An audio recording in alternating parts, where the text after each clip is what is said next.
Can I hear?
you remain under oath, and thank you, Mr. Johnson. Thank you, Your Honor. You're welcome. Good afternoon, ma'am. Good afternoon. Fair to say your role in this investigation was to take 5 cell phones and see what content for a specific period of time that you could pull out. Correct. Okay. Well, the 3 phones from the officers, correct? Correct. And then at least to see if you could get the other 2 phones started or what you might find out. Correct. And would that be your entire role in this investigation? Yes, dump the phones and provide that information to the investigator, yes. Okay. So you weren't part of the investigative process or interviewing other witnesses, taking pictures, diagramming a scene, anything of that nature? No. Okay. Your specific role is you're handing a particular phone, you're given some instructions, and you see if you can find anything. Yes, dump the phones and give that data to the investigator. Okay. And so you're not in the context or the rest of the investigation? No. And I think it's pretty clear from our personal knowledge and certainly from yours, these phones are amazing little devices, aren't they? Yes, they are.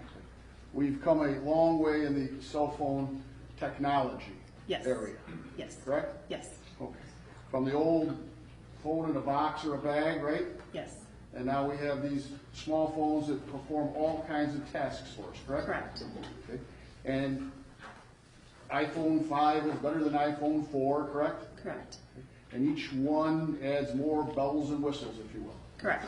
Okay. And you talked about some of the things that these little phones are supposed to do for us. And the first one is we can talk to each other, right? Correct. I can call you or you could call me, right? Yes. And somewhere in there that would be preserved for you to find, right? Correct. Okay. That I call, not that, no, I suppose I should say it this way because you're a scientist. Not that I called you or you called me, but that my phone called your phone. Correct. Because somebody else could have dialed it, right? Correct. Somebody else could have answered. Yes. Okay. But you can tell as a scientist that my phone made contact with yours, Yes. or yours made contact with me, Correct. and for how long, Correct. and depending on the type of phone, possibly even from where the call was made.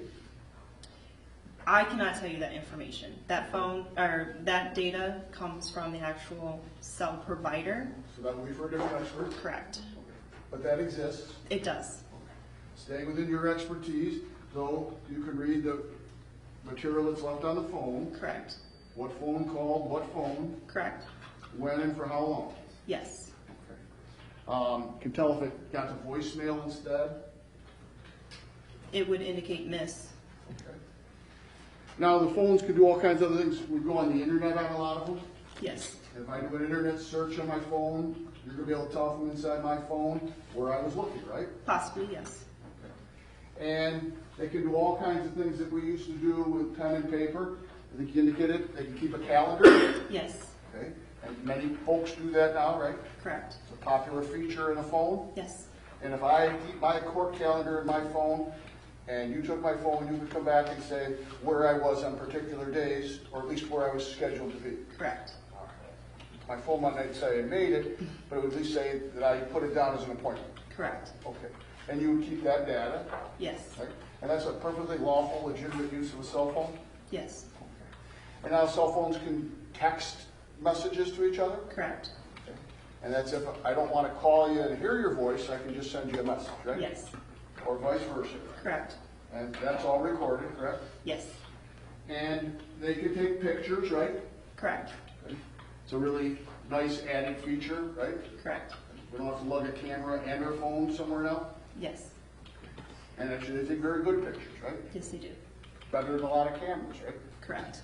Okay. So in this case, you were given 3 phones from 3 separate officers, correct? Yes, I was. And you weren't involved in the context or the interview or the process that delivered those phones to you, were you? No, I was not. So as far as what the context or content of something might mean to a particular person, that's not your area. You're not that witness. No. Okay. But you were given these 3 phones, correct? Yes, I was. And you were given them to them through a consent form, correct? Correct. And I think you spoke with the prosecutor about that. there's ways to get a phone if somebody doesn't consent, correct? Correct. That's a search warrant, right? Correct. And that means if you asked me for my phone right now, and I held it up, I said, you can't have it, you can't have it, you could go to a judge such as Judge O'Donnell and say, I've got probable cause to look at Mr. Shaughnessy's phone, right? Correct. Judge O'Donnell could order it, and then I'd have to give it up to you, right? Yes, to the investigator who then would bring it to me. Okay. And in this case, you get a form that says, the person says, here, take my phone and look at it, right? Correct. They walk right over here, they say, you can have my phone, look at it, give it back when you're done, right? Correct. And you did that, right? Yes. Okay. Nobody, well, let me back up. A phone is a very good investigative tool, correct? Yes, it is. Okay. And it wouldn't be surprising that all police officers would be aware of that, correct? Correct. All law enforcement folks such as yourself? Yes. Okay. Judges, lawyers, folks like me, right? Correct. Okay. Because we do this on a regular basis, right? Correct. Okay. So these officers, to your knowledge, signed forms that said you can have my phone, right? Yes, they signed forms. You saw those forms? Yes, I did. Okay. So just for example, some officer wasn't about to throw their phone into the lake and somebody grabbed it from them, right? No. Okay. Or they didn't have a hammer over it, they were just about to smash all that information out of there, and somebody snagged it away at the last second, right? No. Okay. You got them consensually. Correct. And you can do this very quickly, too, what you do. Sometimes. It depends on the phone. And in these cases, you did what you were asked, and you got whatever data you could for that period. Correct.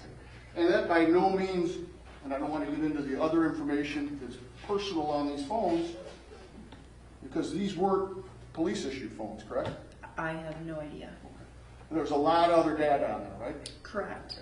What you went through here in court with Judge O'Donnell, that isn't all that was on there.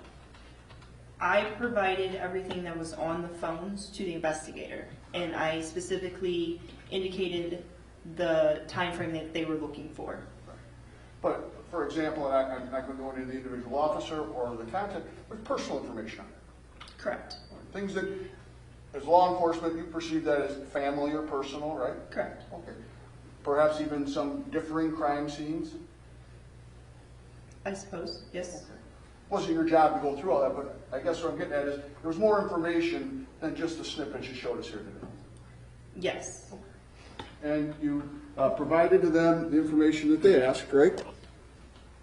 I provided them all the information Okay. that were on the phone. And directed them to the periods of time they were interested in. Correct. And again, content or investigative tool or taking a picture, you're not the expert for that in this case. Why those things might have been done or what might have been said. Correct. Okay. Can I have a moment, Judge? Sure. Ma'am, thank you very much. Thank you, Mr. Shaughnessy. Do you have any redirect, Ms. Royster? No, Your Honor. Thank you, Ms. Royster. Ms. Brandon, thank you so much for coming here today. Thank you. Digressing for a moment, I don't think we ever got this on the record. I believe it was discussed off the record. The lawyers will remember that the lawyers and I went to these two scenes on Friday. Mr. Brelo was not present. I believe it was mentioned off the record that his presence would be waived, but would you like to affirm that at this point, Mr. D'Angelo? We do affirm that, Your Honor. He waived his presence and he agreed to that. Thank you. Back then to the trial itself. Does the plaintiff, Mr. McGinty, have another witness? Or this is Royster.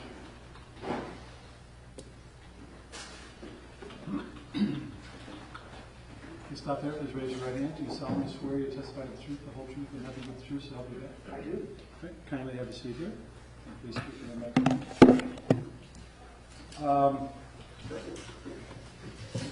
Do you have a rough estimate, Ms. Royster? I think this is probably going to take us the rest of the day.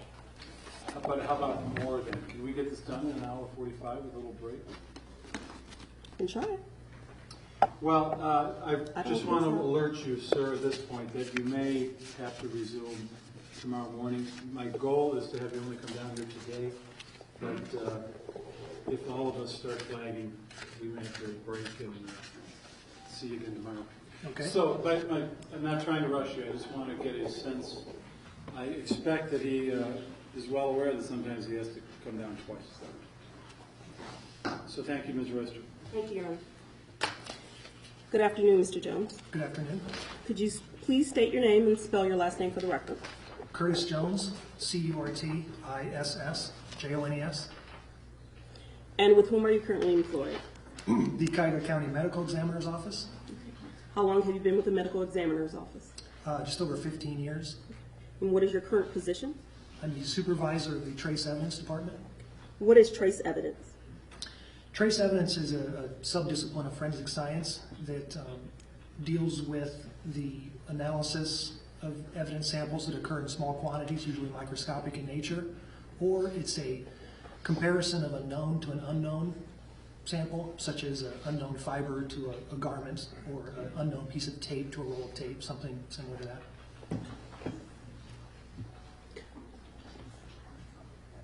Do you do any other things such as retrieval of evidence? Sure, we do collection of the hands and bodies of victims of violent deaths, as well as examinations of their clothing for evidence for indications of bullet holes or knife holes or whatever the case circumstances may present.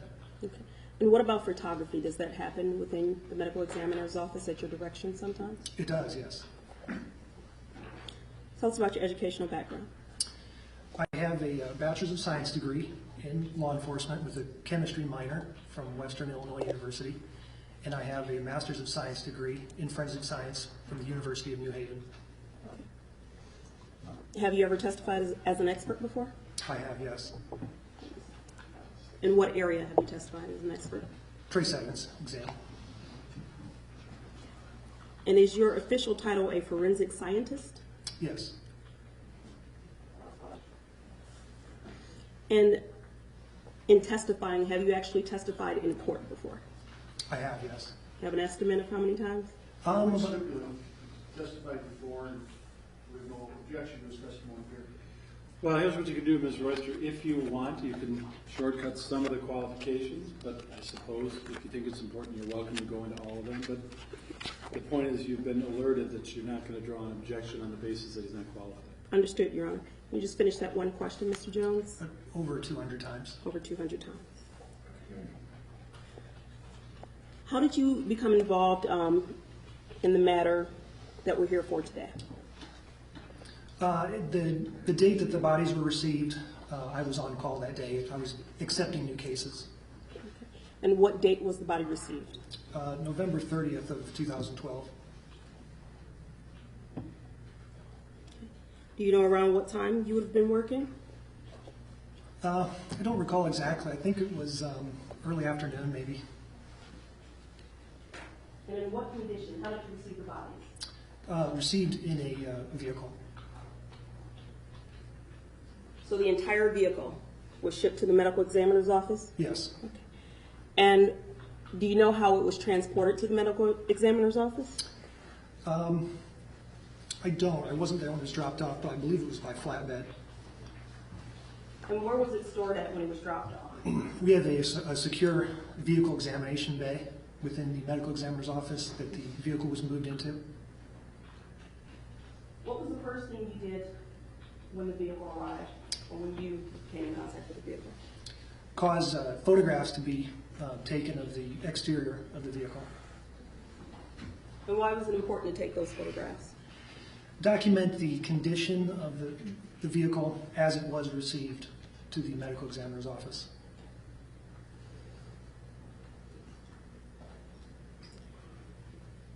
Were you able to get into the car instantly to retrieve the bodies? No, the front passenger door was actually closed with a C-clamp. But to my recollection, the driver's door opened normally. You said it was closed with a C-clamp. Correct. So is it fair to say that you couldn't just go up to the door and open it? That's correct. Okay. What did you have to do to get into that vehicle? The clamp had to be removed from the door.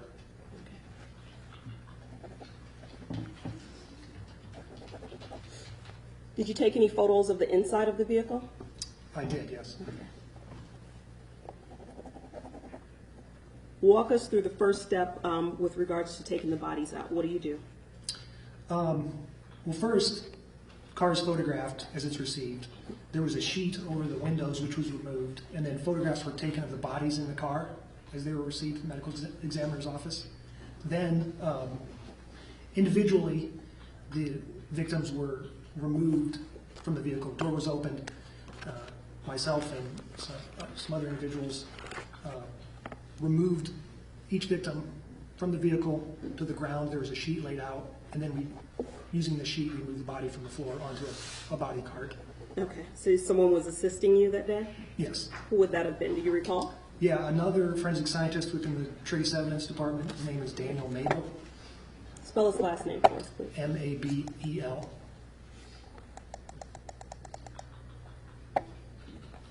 M-A-B-E-L? Correct.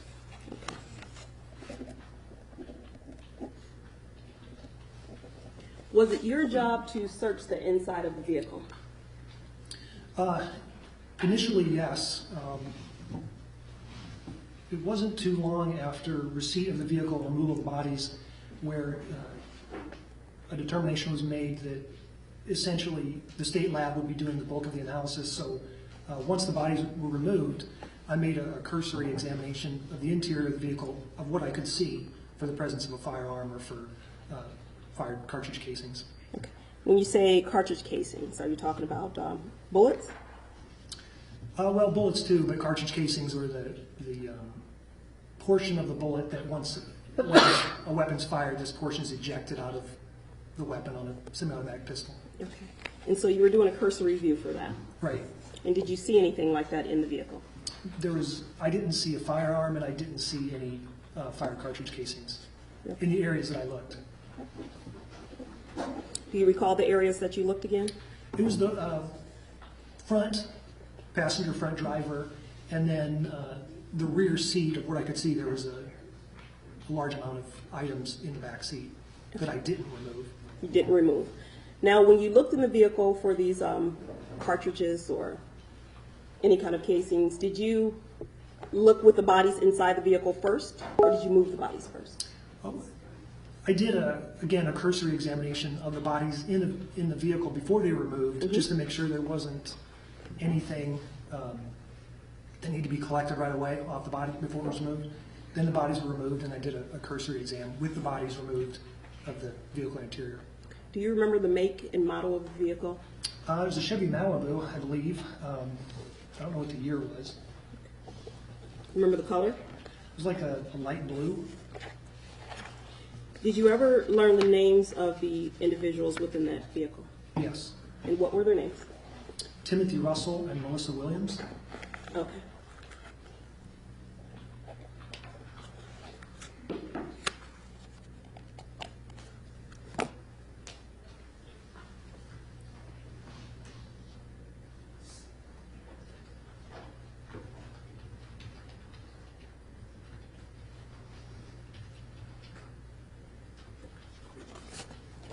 Now, when you remove the occupants from the vehicle, do you take photographs once they're removed with the sheet? Yes. Okay. Where are they placed once they're removed? Placed on body carts, or gurneys, I guess they're called too, and then an overall photograph is taken. Did you take the photographs in this case, or were they taken in your direction? The overalls of the bodies once removed were taken. It's a standard procedure in the medical examiner's office to take overall photographs of victims' bodies, either once they're received, depending on how they're received, in a vehicle, by ambulance, whatever. So that was done. Showing you what has been marked as State's Exhibit 1119. 1019. Excuse me, 1019. One moment, Your Honor. I don't think this is the one either.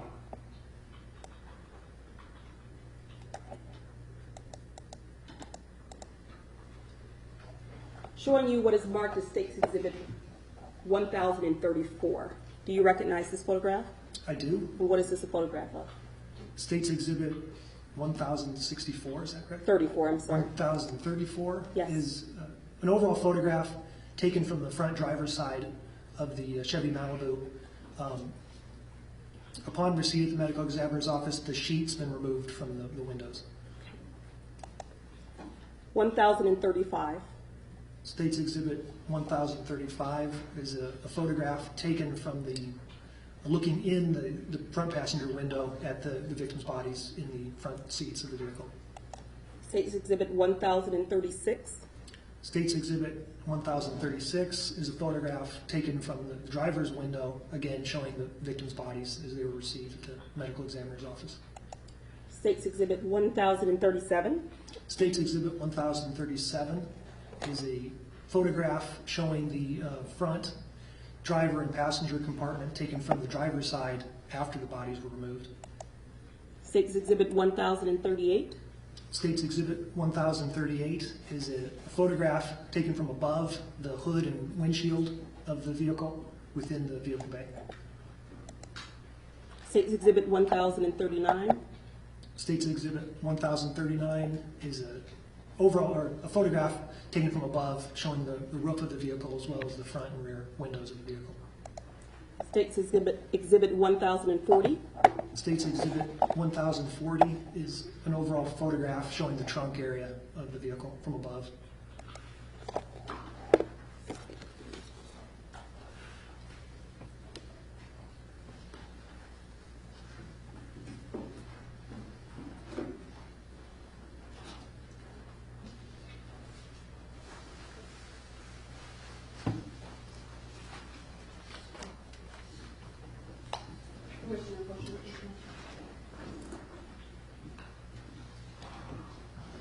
Mr. Jones, I'm handing you what has been previously marked as State's Exhibit 825 through State's Exhibit 828. Can you take a look at those photos and tell us by exhibit numbers what they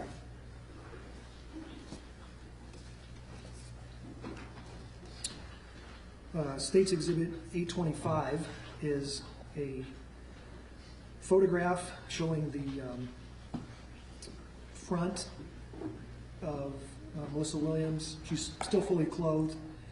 Contained in the photograph is a 6-inch ruler placed to show the presence of 2 items that were collected as debris from the body of the victim.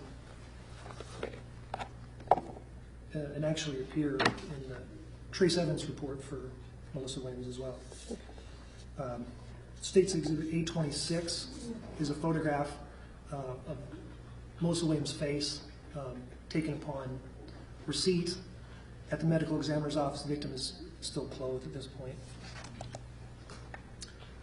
State's Exhibit 827 is the clothed overall photograph that's taken as standard procedure at the medical examiner's office once the body was removed from the vehicle, and you can see the victim still fully clothed. And then State's Exhibit 828 is a close-up photograph of the chest area of Malissa Williams. Containing the photograph is a ruler that is showing a bullet fragment that was collected from the clothing of the victim prior to undressing, and actually that item appears as item 5 in the trace evidence report.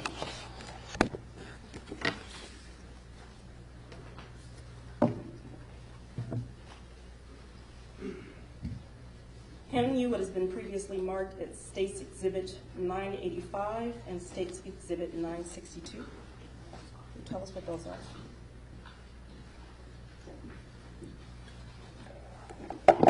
State's Exhibit 962 is a clothed overall photograph taken as standard procedure after removal of Timothy Russell from the vehicle. That's prior to him being undressed. And then State's Exhibit 985 is a photograph of the left side of Timothy Russell's head, and there's a ruler in the photograph, and the ruler is actually showing the location of some fibers that were actually sticking out of a wound on the victim that were collected and appears item 4 in the trace evidence report for Timothy Russell. If you can hand that exhibit to the judge. Thank you.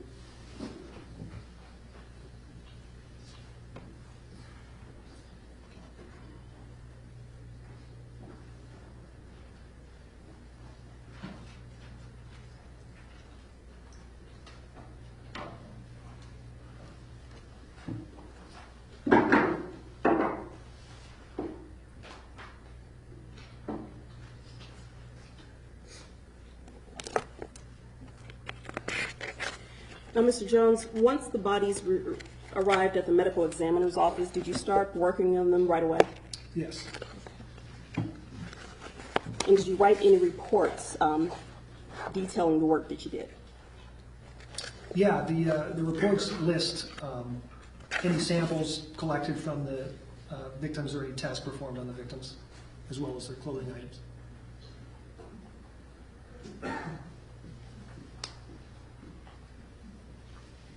I'm showing you what has been previously marked at State's Exhibit 1200. Can you look at that and tell me what it is?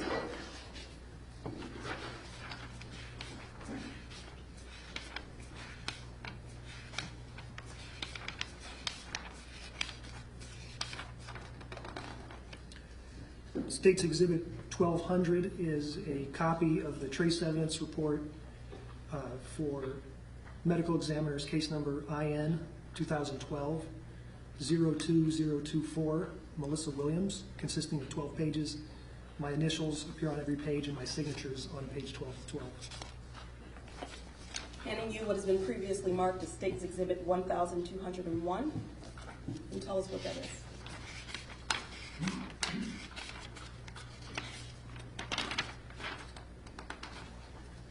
State's Exhibit 1201 is a copy of the trace evidence report consisting of 6 pages for medical examiner's case number N 2012-2023, Timothy Russell.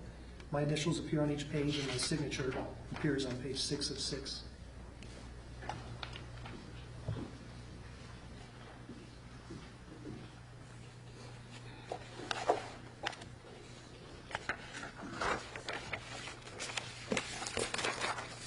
Mr. Jones, did the vehicle have a license plate on it? It did. Know that license plate number? Yes, it was FSA 3495. And under which report would that be written under? The Timothy Russell report on page 2 of 6, item 19, description.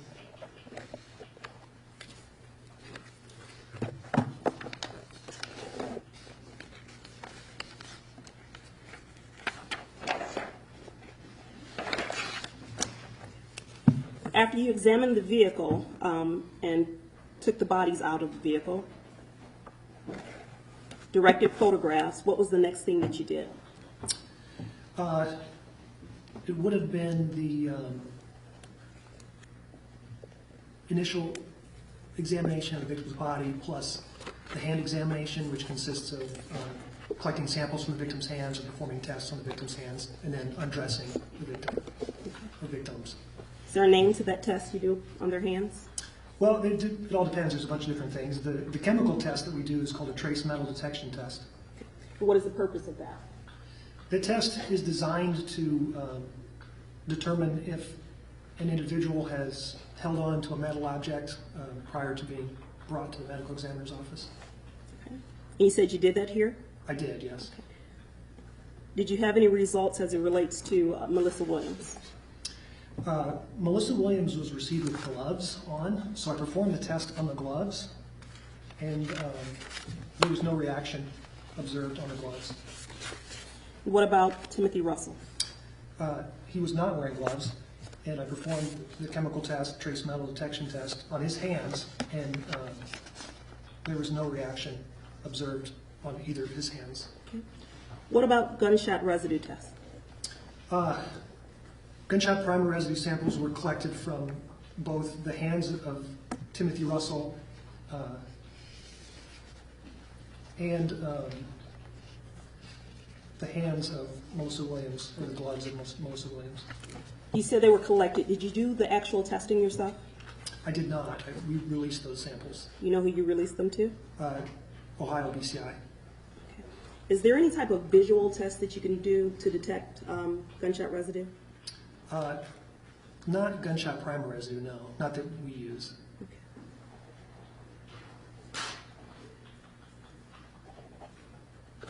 Did you do any testing with fingernail swabs? I collected swabs from under the fingernails of both Timothy Russell and Melissa Williams, and then those samples were released as well. Do you know who they were released to? Oh, you know what? Those were not released. They were retained within our DNA department. And what is the purpose of retaining those? They're just stored in a way that there's not going to be anything detrimental happen to them. So if they need to be tested in the future, they can be tested.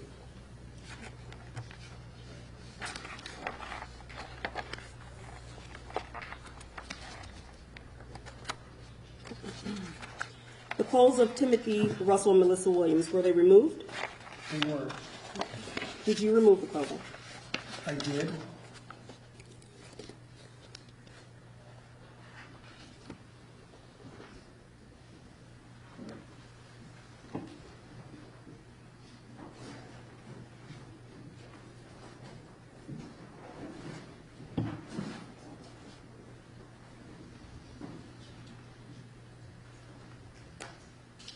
As she's getting set up, Mr. Jones, I want to make sure I understood you correctly. You found gunshot primer residue on one or both of Mr. Russell's hands? Neither. All I did was collect the samples, and then those collected samples were transferred or ultimately released to BCI. Thank you. I'm glad I asked that. And the same with the gloves. You did a test that was necessary to take any residue off the hands and off the gloves, but whether any was found was determined by somebody else. Correct.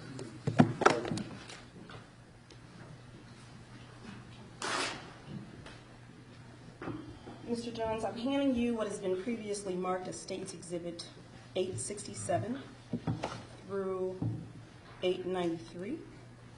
These are the items from Ms. Williams. Can you take a look at those and tell us what they are?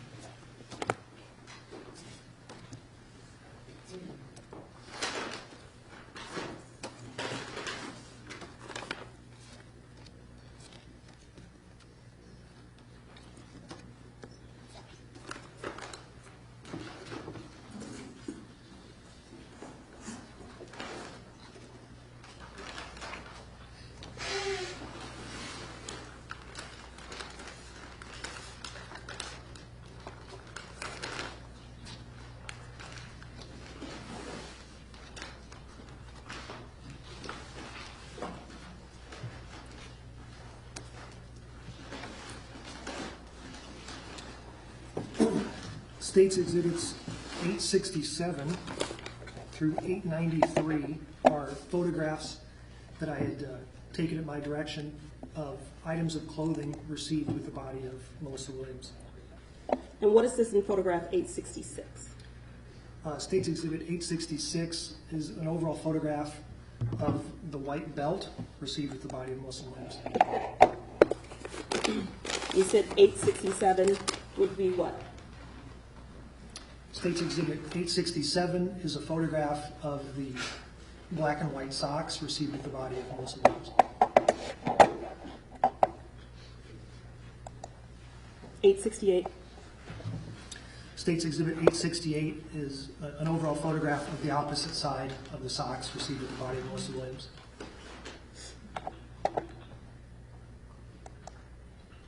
869. State's Exhibit 869 is an overall photograph of one side of the right black shoe received with the body of Malissa Williams.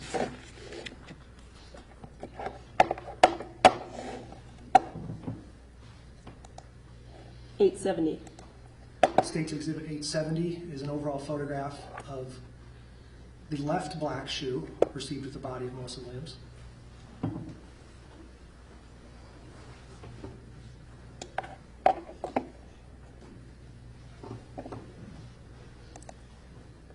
State's Exhibit 871. State's Exhibit 871 is an overall photograph of one side of a black glove received with the body of Malissa Williams.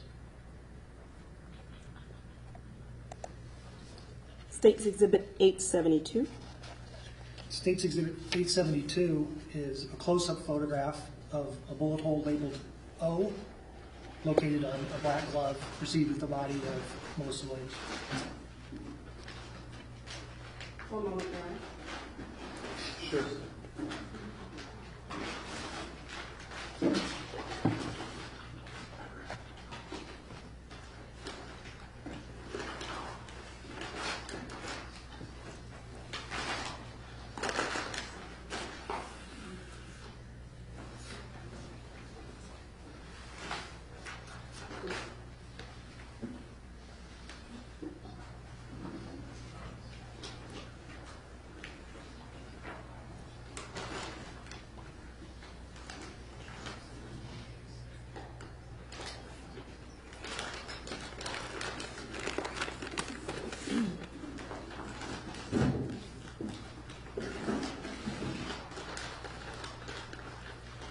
Mr. Jones, we're going to go through some of the clothing, some additional clothing that Melissa was wearing in one moment.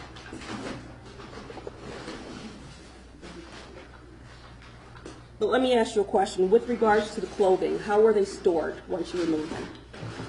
Well, actually, hold on. We'll wait. Hold out a little wait.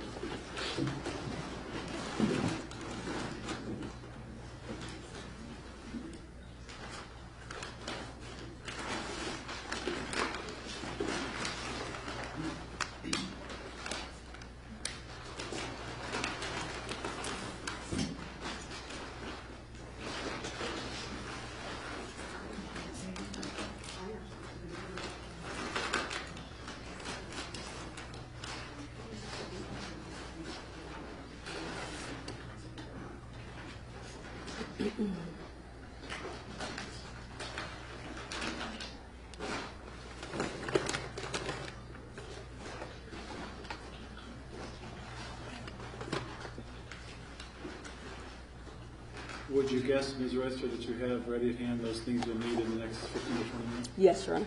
All right, so if we can have the rustling to a minimum, and then we'll resume the questions, so we're back on the record.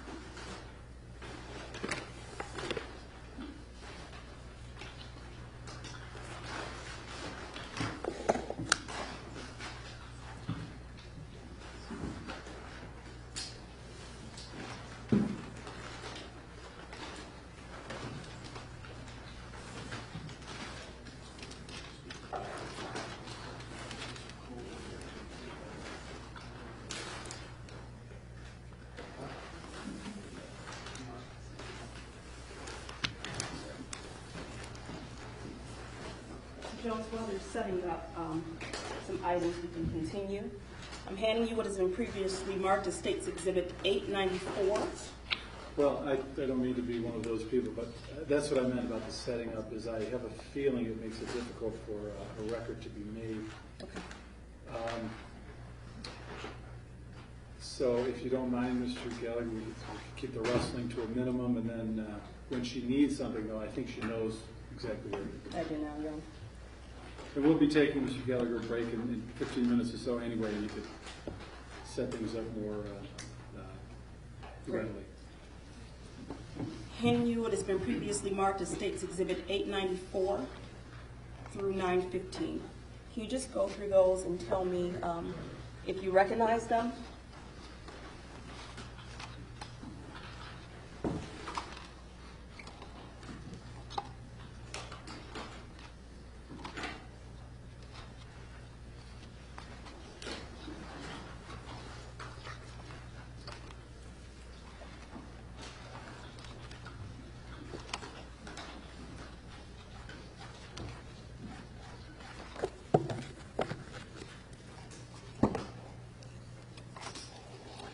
Okay, State's Exhibit 894 through 915 are overall photographs as well as close-up photographs of items of clothing removed from the body of Malissa Williams. Malissa Williams.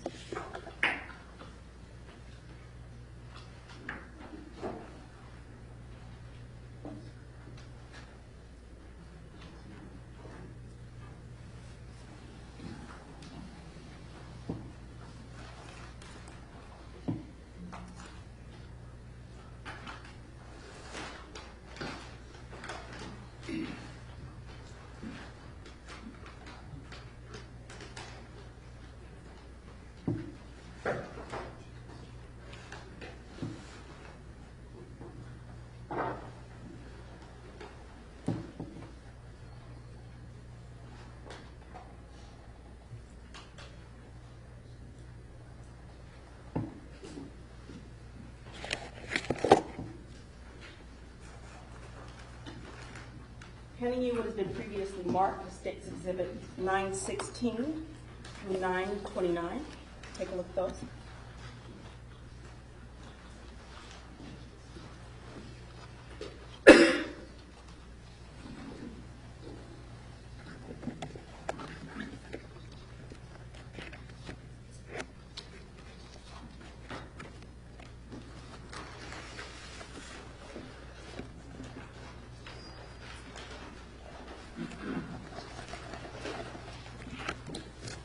State's Exhibits 916 through 929 are overall photographs and close-up photographs of items of clothing received with the body of Malissa Williams.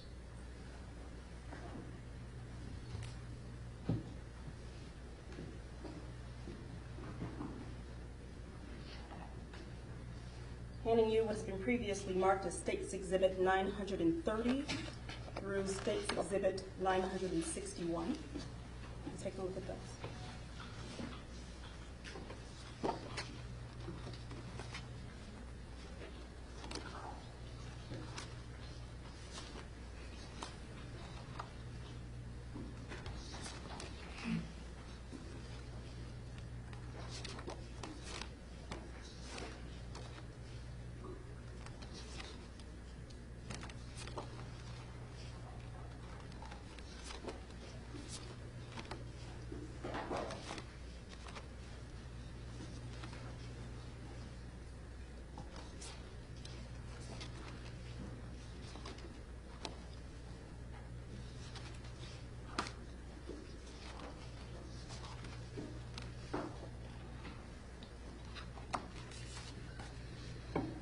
State's Exhibit 930 through 961 are overall photographs and close-up photographs of items of clothing received on the body of Malissa Williams.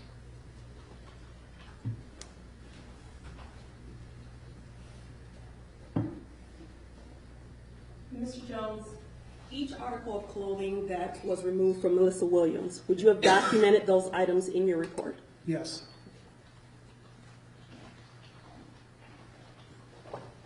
I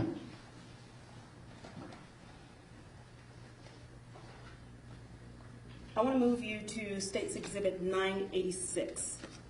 Is that an exhibit you're familiar with? No. So that would have been done by somebody else? Correct. Is that label on there being done by somebody else in the envelope? Yes. Dr. Williams. Correct.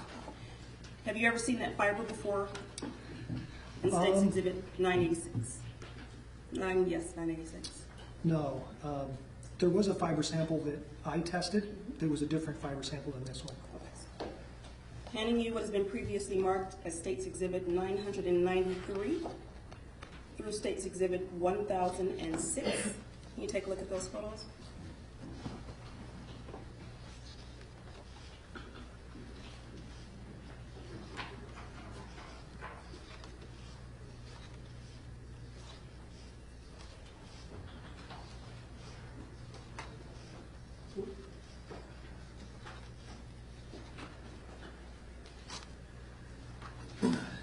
State's Exhibits 993 through 1006 are overall photographs and close-up photographs of the black shirt removed from the body of Timothy Russell. Okay. And those photographs in this exhibit, those exhibit numbers, will that have been documented in your report as well? Yes.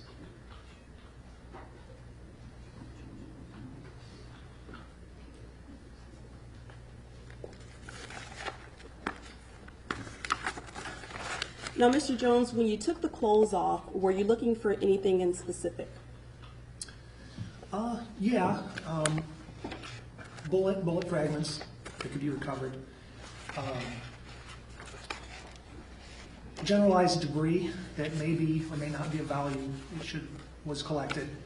And then also looking for bullet holes, and then potentially looking at those bullet holes with the thought of being able to determine whether or not those bullet holes are entrance bullet holes or exit bullet holes, and then if there's any residue, gunshot residue on or around the bullet holes that could be used to determine muzzle to target distance, or how far away the gun was from the target at the time the weapon was fired. And when you're looking for the bullet holes to see whether or not there's entrance or exit, are you looking on the bodies or are you looking at the clothing? Or both? The clothing. The clothing.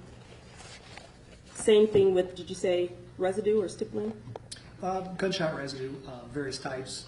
If it's the presence or absence on or around the bullet holes, can be useful for determining muzzle to target distance. Okay. And when you see bullet holes on the clothing, did you mark them in some way? I did. How did you mark them? For Timothy Russell's clothing, for his shirt at least, due to the large number of holes that were present, I just You just talk about the labeling, like what did you put on there? right. I put yellow arrows that pointed to the location of the bullet holes, and then on those arrows, it would indicate whether it was the front or the back side of the shirt, and then an indication about where on the shirt, like upper left, upper right, middle. Okay, and you would have put those on the articles of clothing themselves? Yes. Your Honor, it's going to be a good time for a break. Sure. Sir, you remain under oath and obligated to return to the stand, and we'll go back on the record at, I guess at 10 after. And the latest we will go is 5. We might even break slightly earlier, but we'll see what happens. Thank you. See you soon.